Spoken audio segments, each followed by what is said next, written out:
La idea de que Cuba pudiera anexarse a México parece, a primera vista, una locura sacada de una ucronía política. Pero cuando se rasca un poco debajo de la superficie, la pregunta no surge de la nada. Surge de la historia, de la geografía, del petróleo, del bloqueo económico y de una relación diplomática que durante más de 6 décadas ha sido excepcional en América Latina. Antes de entrar en beneficios o problemas, hay que dejar algo completamente claro.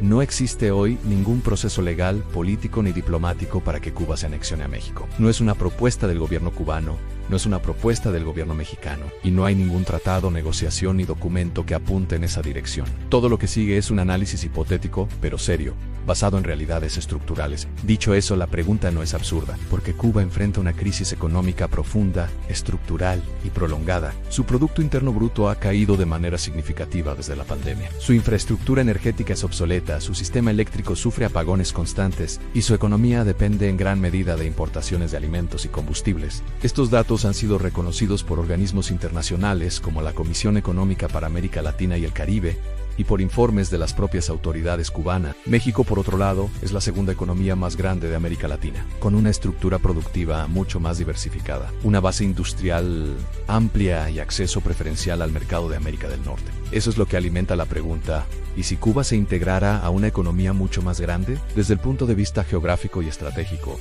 la anexión convertiría a México en un país con presencia directa en el Caribe. Eso no es un detalle menor. El Caribe es una de las zonas marítimas más transitadas del mundo, clave para rutas comerciales, energéticas y militares. México tendría una proyección geopolítica mucho más amplia, pasando de ser una potencia regional continental a una potencia regional con influencia marítima caribeña. Ahora viene el tema que casi siempre aparece primero en el petróleo. Cuba posee reservas de hidrocarburos en su zona económica exclusiva en el Golfo de México. Estudios del Servicio Geológico de Estados Unidos estimaron desde hace años que podría haber miles de millones de barriles de petróleo, técnicamente recuperables en aguas profundas cubanas. El problema no es la existencia del recurso, sino su explotación. La extracción en aguas profundas es costosa, compleja, y requiere tecnología avanzada. Incluso México, con décadas de experiencia petrolera y con una empresa estatal como Petróleos Mexicanos, ha tenido enormes dificultades técnicas y financieras para explotar de manera eficiente sus propios yacimientos en aguas profundas. En un escenario de anexión, México no obtendría petróleo barato ni inmediato.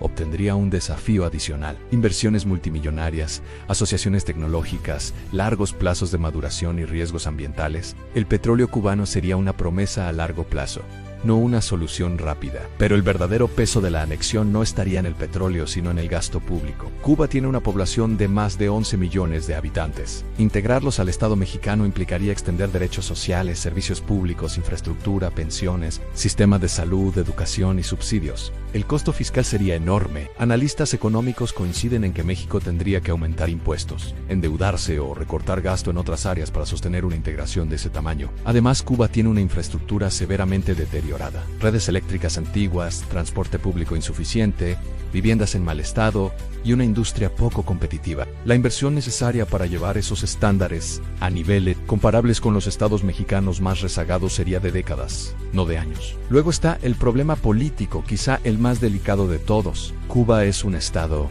con un sistema político de partido único. México es una república federal con elecciones multipartidistas, división de poderes y autonomía estatal. Integrar ambos sistemas sería una operación política extremadamente compleja.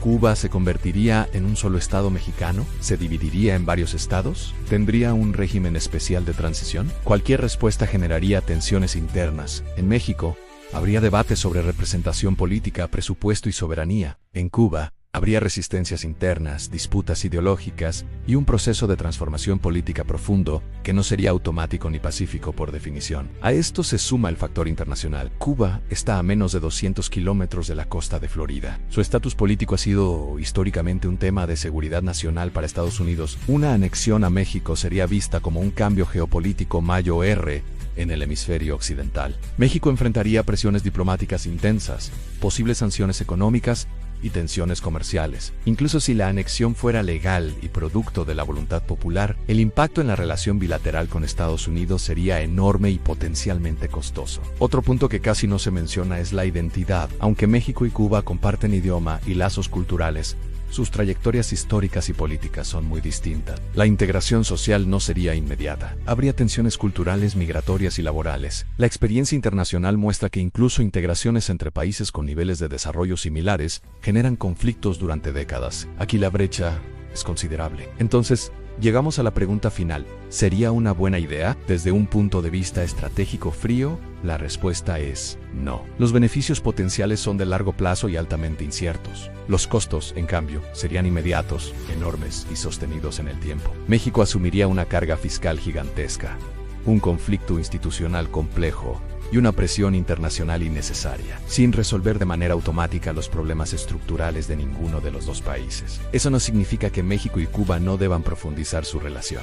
Todo lo contrario. Cooperación económica, acuerdos energéticos, intercambio médico, educativo y tecnológico son vías realistas y beneficiosas. México ya ha sido un socio clave para Cuba en momentos críticos, y puede seguir siéndolo. Pero cooperar no es anexar. La anexión sería una solución extrema para problemas que requieren reformas internas, inversión productiva y apertura económica gradual, no un cambio de bandera. En política internacional, las ideas que parecen audaces muchas veces esconden costos que solo se ven cuando ya es demasiado tarde. O en este caso, la integración territorial no fortalecería a México ni resolvería la crisis cubana. Más bien, trasladaría problemas de un país a otro.